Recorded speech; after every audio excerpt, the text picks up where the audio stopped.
all those students of class 10th, welcome in classes। आज math के हम लोग एक ऐसे टॉपिक पढ़ने जा रहे हैं जिसका नाम है ट्रिगोनोमेट्री, त्रिकोणमिति। बहुत दिनों से इस लेसन को पढ़ने के लिए बच्चों को इंतजार रहता है, क्योंकि जब से आपने पढ़ना शुरू किया है तब से इस टॉपिक के बारे में कोई भी स्टूडेंट्स को कोई जानकारी नहीं रहती है, क्योंकि इससे पहले ये टॉपिक पढ़ना ही नहीं है जिसका नाम है ट्रिगोनोमेट्री, जिसको हम लोग त्रिकोणमिति कहते हैं। तो आगे हम बढ़ते हैं कि आखिर त्रिकोणमिति क्या है। देखिए, त्रिकोणमिति एक लंबे लेसन है और 20 मार्क्स का क्वेश्चन इस लेसन से आपको एग्जाम में आते हैं, पूरे 20 मार्क्स।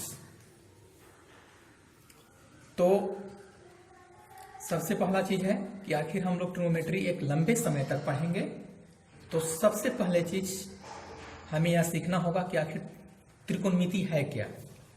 इसकी कंप्लीट नॉलेज होना चाहिए कि आखिर ट्रिगोनोमेट्री है क्या, त्रिकोणमिति है क्या चीज है, जिसको हम आसानी से आगे पढ़ सके। तो देखिए, त्रिकोणमिति एक समकोण त्रिभुज में 3 कोणों की माप। देखिए, त्रिभुज के साथ एक समकोण शब्द आ गया है यहां पर, कि त्रिभुज तो आया है लेकिन समकोण आ गया है, ठीक ना। इसलिए कि ट्रिगोनोमेट्री जो हम लोग पढ़ेंगे सिर्फ एक समकोण त्रिभुज में ही पढ़ेंगे, इसलिए यहां पर समकोण शब्द आ गया है।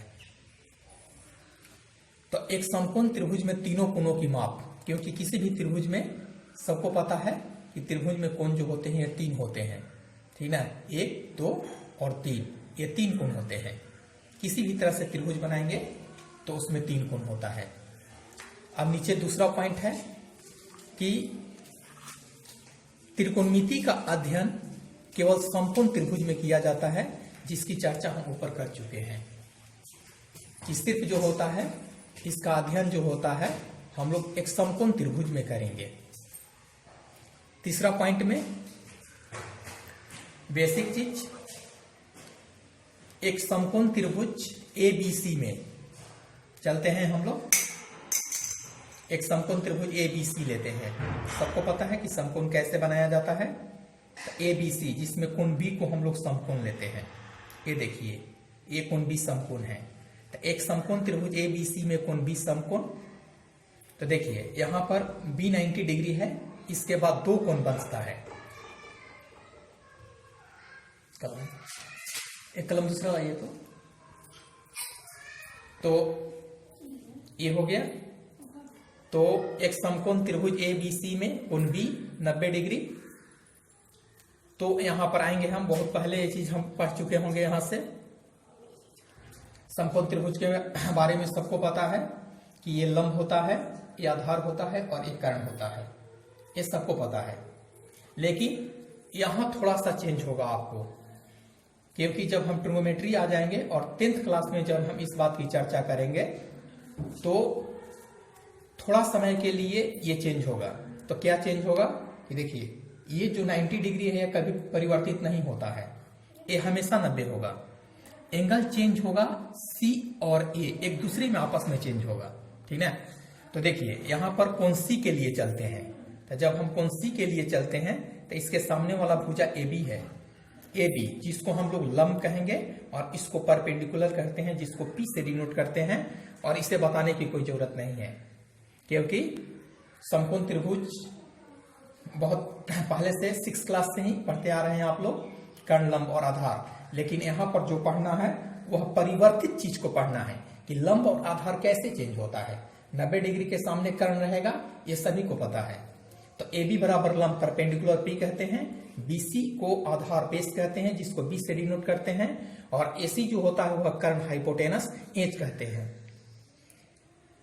अब हम लोग C के लिए चले थे, तो C के सामने वाला भुजा P हो गया था। और फिर एक हम समकोण त्रिभुज लेते हैं ABC।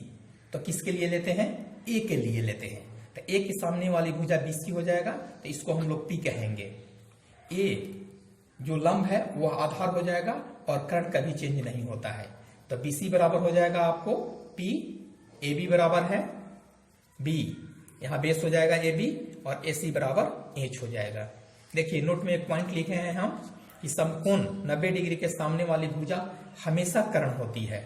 ये जो भुजा हमेशा कर्ण होती है और यह भुजा परिवर्तित नहीं होती है। 90 डिग्री के सामने वाला भुजा जो होगा वह हमेशा कर्ण होता है और ये चेंज नहीं होता है। ये हमेशा हाइपोटेनस मतलब कर्ण रहेगा।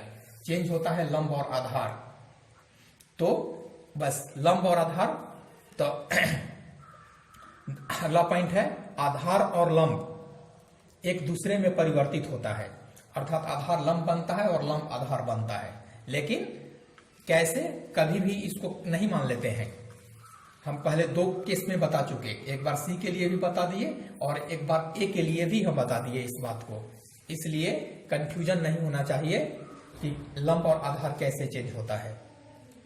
अब देखिए एक चीज ऐसा हम लोग पढ़ रहे हैं जिसको आप लोग बहुत पहले पढ़े हैं और हम इसको लगभग 50 बार हम लिखवाए थे। इसको क्लास 9th में हम इसको 50 चांस लिखवाए थे आप लोग को, ठीक ना। और ये बताया था कि जैसे ही आप 10th क्लास में आएंगे तो हम यहीं से स्टार्ट करेंगे, लेकिन हम यहां से स्टार्ट नहीं करके इससे पहले एक टॉपिक हम पढ़ा दिए। तो देखिए एक समकोण त्रिभुज ABC में, तो जब हम एक समकोण त्रिभुज ABC में जब लेते हैं, हम एक समकोण त्रिभुज ABC में चलते हैं, कोण B को हम 90 माने हैं। तो देखिए जब हम लोग पाइथागोरस यूज करते हैं तो उस समय कोई रिस्ट्रिक्शन नहीं होता है कि किसको लंब किसको आधार और मानेंगे। एक सिंपल तरीका से, ठीक ना, क्या जाता है, एक सिंपल तरीका से हम लोग लेते हैं। जब पाइथागोरस पढ़ेंगे तो उसमें किसी तरह से लंब और आधार का चेंजिंग नहीं मानते हैं। सीधे ये लंब होता है और ये आधार होता है और एक कर्ण होता है। यहाँ पर लंब और आधार चेंज करने का कुछ नहीं मानेंगे। तो एक समकोण त्रिभुज ABC में कोण B 90 डिग्री है। तो कोण B 90 है क्योंकि पहले ही हम बताए हैं कि पूरे ट्रिगोमेट्री सिर्फ हम लोग समकोण त्रिभुज में पढ़ेंगे और समकोण त्रिभुज में जहां भी बात आएगी तो एक 90 डिग्री होता है। तो B 90 है तो यह हाइपोटेनस है। यहाँ पर कोई सोच नहीं, यहाँ पर सीधे सोचने की कोई जरूरत ही नहीं है, ठीक ना। बस सोचना कहाँ पर है, लंब और आधार में है। लेकिन जब पाइथागोरस पढ़ेंगे तो यहाँ पर भी उसके बारे में कुछ नहीं सोचना है कि कौन लंब है और कौन आधार है। सीधे सिंपल 3 भुजा होता है जिसमें एक को लंब कहते हैं, एक को आधार कहते हैं और एक को कर्ण कहते हैं। तो देखिए H निकालते हैं हम लोग हाइपोटेनस। H बराबर होता है square root P² plus B², लंब स्क्वायर प्लस आधार स्क्वायर। जब हम लोग बेस निकालेंगे तो हाइपोटेनस में से, बेस जब निकालना है तो हाइपोटेनस में से परपेंडिकुलर घट जाएगा क्योंकि H सबसे बड़ी भुजा होता है। तो B बराबर square root H² minus P²। जब हम लोग P निकालेंगे, परपेंडिकुलर निकालेंगे तो H² माइनस B²। बहुत सोचने की जरूरत इसमें नहीं है, 3 भुजा है और इसको रटना भी नहीं है। आप बहुत रटेंगे तो फिर समझ में नहीं आएगा। बस सिंपल अपने सेंस से एक ट्रायंगल बनाएंगे, समकोण त्रिभुज ABC। इसका नाम देंगे PQ कहीं भी देंगे। लंब और आधार जो परपेंडिकुलर होता है वही भुजा 90 माना जाता है।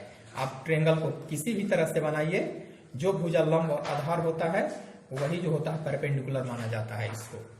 तो ये हो गया ये B और ये C हो गया। तो यहाँ पर ये आपका लंब होगा यहाँ पर, ठीक ना। अपने मन से आपको ये सामने का भुजा H हो गया, इसको H मान लेंगे हम लोग, ठीक ना। ये लंब होगा आपको और ये B हो गया और ये H हो गया। अपने तरीके से H जब निकालना है, H बराबर स्क्वायर रूट 2 भुजा बच गया P² प्लस B², ये जुड़ जाएगा। आपको P निकालना है, स्क्वायर रूट